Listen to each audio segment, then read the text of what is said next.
What's going on, guys? Welcome back to the show. So today I've got a video for you. It's going to be showing you everything you need to go fishing. Stay tuned, guys. It's going to be a good one.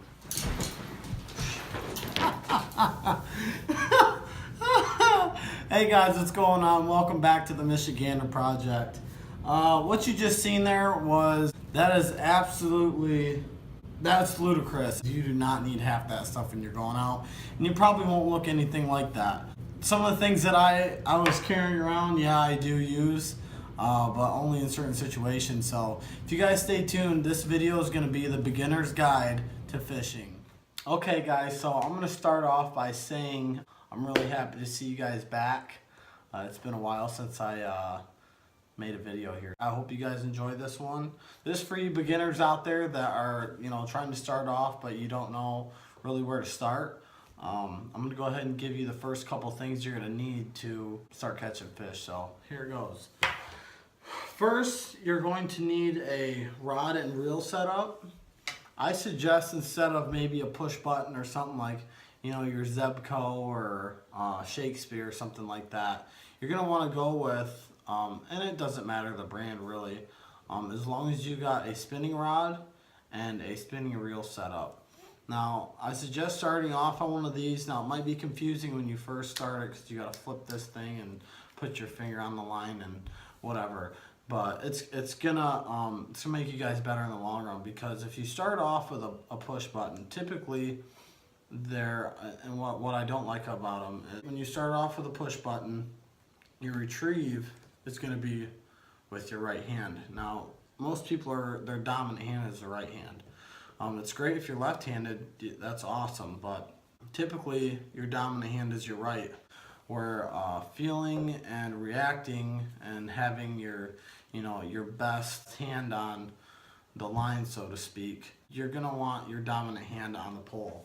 So I suggest starting off with a spinning reel and rod, and if you're right-handed, start off with one that is a left-hand retrieve, and if you're left-handed, start off with your left hand and a right-hand retrieve reel.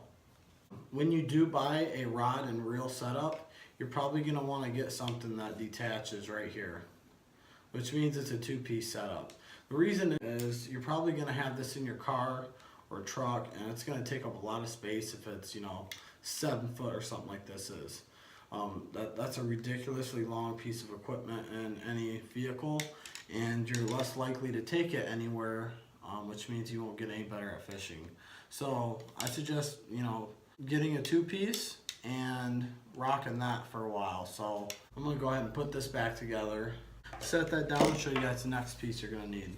So typically when you first start off fishing, you don't go straight to lures or soft plastics or crankbaits or whatever you want to start off with. You're going to start off with this right here. This is a balsa wood bobber, or what I would like to believe is a balsa wood. I think I found this in a tree or something and snagged it out of there. It's got a couple cracks and stuff in there. I don't know if you guys can see that. But anyways, you're going to want something like this. I would suggest maybe the red and white ones, but I think they're crappy and they can crack a lot easier. These are a little more durable, and if you hit them off of something, they're probably still going to float. So go ahead and get yourself one of these guys, and they're easier to put on. I'll show you guys how to do that here in a second.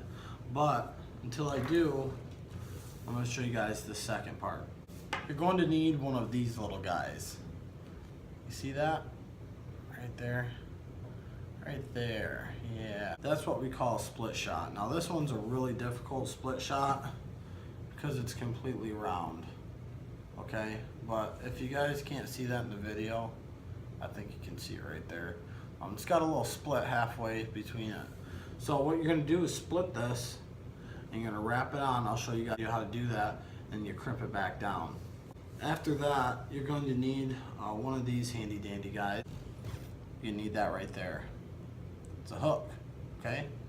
Now, this is a really cheap hook, and I would suggest getting something if you want to actually catch fish. Maybe like an Eagle Claw or something. What they do a lot of the time is they'll have an offset hook. See, that one's pretty straight up and down. But what they'll actually do is this hook, the tip will be bent either to the right or the left. So instead of being straight up and down, I'll have a kind of a hook in there just like that. Why they do that is because if a fish pinches it with its mouth like this, okay, chance of you pulling on that and it coming out without being hooked, there's a good chance of that. Now, if they go ahead and bite onto something that has an offset, the hook is going to be up or down in one of its lips. So when you go to set that hook, wham, it's going to be stuck in that fish's mouth. So you're probably going to catch it, whether it be a bass or bluegill or whatever you guys are fishing for. Get a good hook. All right, so what I started off here was my hook. I just tied a Palomar knot on there. If you guys are unfamiliar with that, I have a video. I previously put it up on YouTube showing you guys 3 different types of knots. That's a good one if you're using braid. If you're using something like fluorocarbon or mono, I would suggest a fisherman's knot, but I went ahead and tied that on there, guys. So I'm going to show you guys the next step. Once you have your hook on there, you're going to want to, depending on the depth, with your weight being up or any closer than a foot, it's probably going to distract the fish or make them not want to bite your whatever you got on there, whether it be a lure or a live bait. But you're going to go ahead and slide that in that split shot, just like that, guys. And then what I do is I wrap it around about 3 times. And what you do is you want to get a pair of pliers, Super Tool 300, but you're going to want to pinch that after you wrap it 3 times. Okay? So what that did there, it's going to add weight. You're going to want that so you can cast it out there. It's about castability and where it's going to sit in the water away from your bobber. And what the weight's going to do, guys, the weight is going to help your bobber stand up on end, and I'll show you what that looks like after I show you how to put this on. Now, another rule of thumb is I usually set the bobber about another foot from the sinker. That's just how I do it. What you want to do is, it's got a little spring on it, and it's got this little hook, if you guys can see that. See it's got a little hook in the gap right there. Okay, so what you can do is you're going to pull this spring down. You're just going to slide the line in there, just like that. Okay, can you guys see that? What I do is I wrap this about 3 times. You can wrap it more than that, but I wrap it about 3 or 4 times. And what you have now is your setup, okay? You got your hook, your sinker, and your bobber. That's going to give you about 2 foot depth. Okay, that's pretty light. You can go pretty deep with these, but if you want to adjust this, just pull that spring down and pull on that line there. That'll lock it back in place. So you got about a foot on each side. What's going to happen, guys, is how this sets up is this bobber and a whole setup, you're going to cast it out. It's going to land in the water, and this is going to pull down your bobber, okay? Because your bobber will lay flat like this in the water because it's not bottom heavy right there yet. Until you put this weight on, it still probably isn't enough weight with your live bait. So once you put this split shot on, it's going to pull this bobber down. It's going to stand straight up, okay? It's going to kind of bob in the water. Now you'll know you're getting the catch is when the water will be sitting here. You'll see this thing kind of do this. Or it'll go poof, and might go under for a while. When it goes under, that's when you want to jerk and set the hook. So, but I'm going to show you guys another thing here. I forgot to mention this earlier in the video. When you go to spool this line on, you have to have this open first. Now, there's a lot of people that will have this closed. They'll go ahead and tie that line on. Then when they go to reel it in, they'll just be spinning, and they won't have any line coming on there because this is actually what catches the line, and we'll spin this around. Okay, you see that? How it's bringing the line around? Now you won't have that if you don't open this up when you first put the line on. So it has no line. You're going to put line on. you tie the knot onto here with the line. And then once you get that done and you have it threaded up through the line or through the holes, go ahead and flip that baby closed, and you can spool your line up. Okay. The next thing I want to do is show you guys how to cast this out. Now, since I'm in my house, I'm just gonna kind of tell you. What you're gonna do is you're gonna take this and pull it back. Keep holding the line just like this, guys. Okay? You're gonna hook it right onto your finger. So you're gonna have it closed up, okay? And then when you want to cast it out, pull this down. You can actually grab the line, go ahead and grab the line, hook it with your first finger. And how I grip it is I put my my middle finger in front and my ring finger in the back.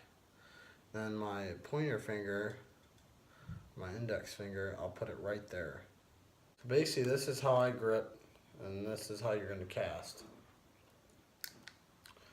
So you're going to want to drop that about 4 or 5 inches from the tip of your pole there. Just because if you try to cast that out, sometimes it can get wrapped up around the pole or the line, and your hook will get caught or something. Giving yourself a little bit of slack isn't a bad idea. Since I'm in my house, guys, I'm not really going to cast it out, but I'm going to show you what you do with your finger, or you do with your hand work when you go to cast it out. So basically, you're going to have your line here. You're going to bring it back, and you're going to start off with a side swing. Eventually, you can do overcast. You can do a flipping type of cast. You can do all kinds of stuff with these, and they're pretty accurate. When you start off, it's easier to start with a side cast. So go ahead and put your finger on the line there. And what you're going to do is you're going to bring it back slowly, and then you're going to bring it forward. At right about where you want to cast it to, that's where you let go. Okay? You got let go of the line, so it's out. That's going to spool off and land in the water, hopefully.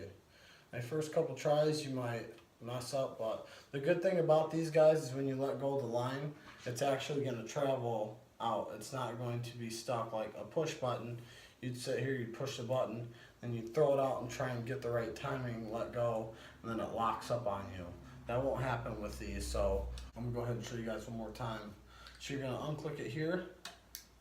Okay, you have your line caught.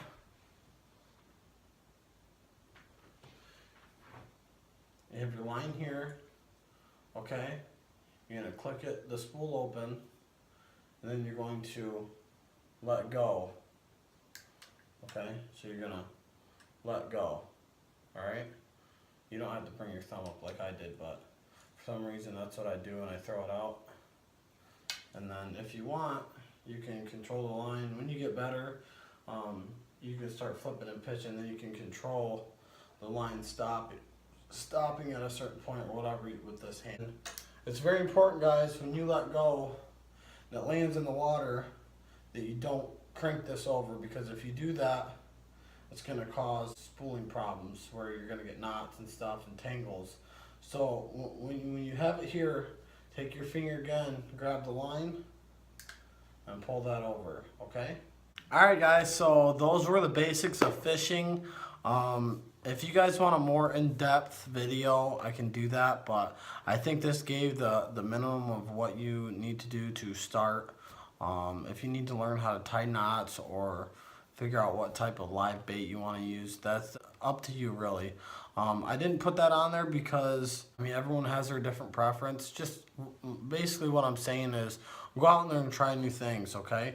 When you first start off fishing, you're not going to know exactly what you want to start off with. I mean, you might start throwing worms out and you don't like that, and then you might start throwing minnows out and you're like, oh my god, I really like doing this. So it all depends on what your preference is and what type of fishing you want to do. Maybe you want to go catfishing, where you don't use a bobber or you know, something, or carp fishing. I mean, there's a plethora of different types of fishing you can do, but what's important, guys, is you know the basics. So if I gave you guys what you needed in this video, please give me a thumbs up, subscribe to my videos if you want to see more. And if you guys didn't like something in here, or you did like something, feel free to leave a comment. I'm always up for suggestions. I actually would like to hear more feedback from you guys, so I have an idea what you guys want to see in my future videos. So I really appreciate you guys taking your time out to watch my video. It's something I really enjoy sharing with you guys, and I can't wait to do more. So thank you guys for watching, and see you next time.